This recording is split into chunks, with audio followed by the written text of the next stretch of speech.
Welcome to This Explainer. Today we're diving into something truly special, a place where the sacred and the ordinary have coexisted for literally thousands of years. Just imagine a city so incredibly ancient that its actual origins blur the line between recorded history and myth. A place where every single stone seems to whisper stories of ancient kings, wandering sages, and devoted pilgrims.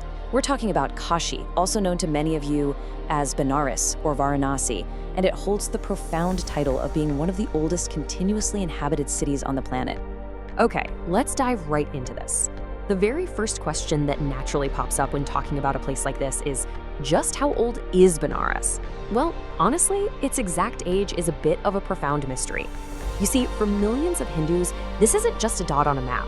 It's the absolute spiritual heart of India. Hindu tradition holds that Lord Shiva himself established this sacred city, making it one of the holiest places in all of Hinduism. It's viewed as this unique, powerful intersection where the divine and human worlds literally meet. But if we look at the historical and archaeological records, the evidence shows that settlements here date back at least 3,000 years. Now, I want you to put that into perspective for a second. This is long before Rome or Athens were even a thought. Ancient texts beautifully refer to it as the City of Light, and whether you're looking at historical accounts, Buddhist texts, or ancient Hindu scriptures, they all describe Kashi as this massive hub of religion and learning way before most of the world's great cities even existed. Section 1. The Sacred River Ganga. You know, a city doesn't just survive for millennia by accident, right? Its endurance relies almost entirely on its relationship with water. The Ganga literally sparked a thriving civilization here, and for a few absolutely crucial reasons. First off, the fertile plains provided robust agriculture to feed the early populations. At the same time, the river acted as a vital superhighway for trade. And as merchants started arriving from distant lands, scholars naturally followed, gathering right on these banks to exchange new ideas. This powerful combo turned a quiet little settlement into a wealthy, dynamic center of both commerce and intellect. Section 2. The spiritual heartbeat. So, once you have this thriving center of intellect, geographic hubs like this almost always transform into spiritual epicenters. And this spiritual magnetism, it wasn't just limited to one single tradition. Actually, just a few kilometers away from Banaras, at a place called Sarnath, an event occurred that fundamentally changed world history. That is where Gautama Buddha delivered his very first sermon after attaining enlightenment. That single moment transformed the entire region into one of the most important spiritual hubs on Earth. Now, what's really interesting about this is how, over time, the city's spiritual significance just deepened. At the very core of this is the concept of moksha. Hindu tradition teaches that dying in Kashi and having your last rites performed there can help a person attain moksha, which is liberation from the continuous, endless cycle of birth and death. It is an incredibly powerful belief, and it's the core reason why literally millions of pilgrims make the journey to visit the city every single year. They're coming to seek ultimate peace. To truly grasp this level of devotion, we have to look at the Ghats of Benares. These are those iconic stone steps leading directly down into the sacred Ganga. Every single day follows this mesmerizing sacred rhythm. At dawn, the whole city wakes up to the crisp sound of temple bells. Boats glide across the water, while the first rays of sunlight hit the steps, illuminating devotees taking holy dips. Throughout the day, it's just filled with prayers, meditation, and ancient rituals. And then, as evening falls, the pace slows down.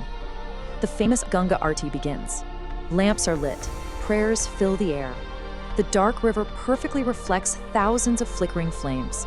It's just a profoundly moving sensory experience, unlike anything else in the world. But you know, we shouldn't make the mistake of thinking Benares is purely about temples and rituals.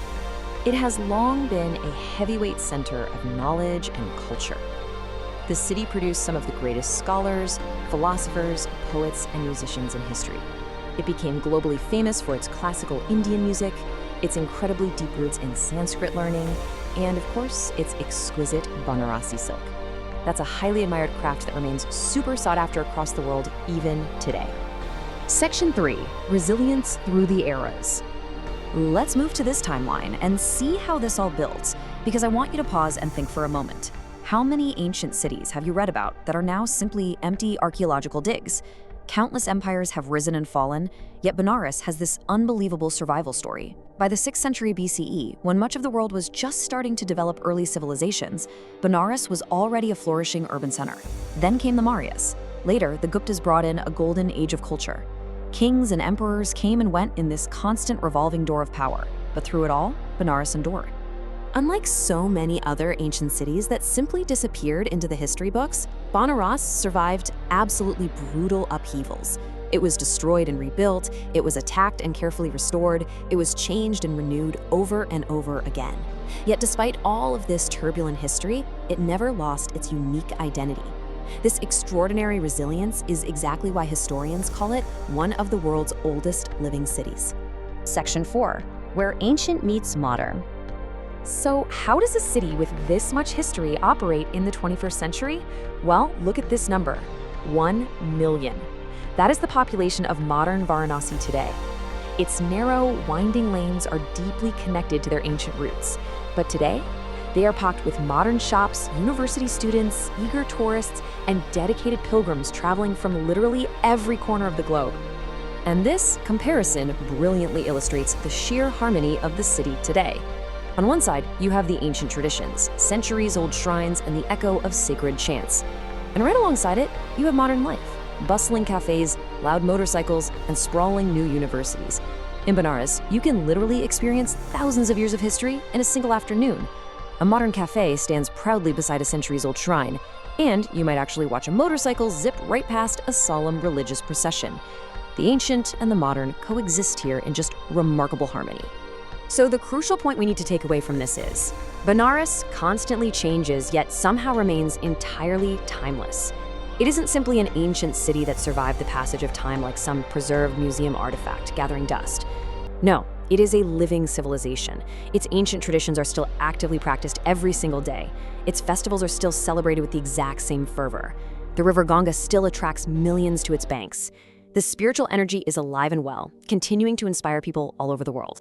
The story of Benares is the story of civilization itself, a story of faith, resilience, and humanity's eternal search for something greater than itself. For thousands of years, people have come to these banks seeking wisdom, peace, and spiritual meaning while entire kingdoms vanished around them. As you look at the continuous, unbroken flow of Kashi's history, I want to leave you with this to reflect on. How does the enduring spirit of this ancient city mirror our own eternal search for meaning in today's fast-paced, modern world? Thank you so much for joining me on this explainer. Keep learning, and I'll catch you next time.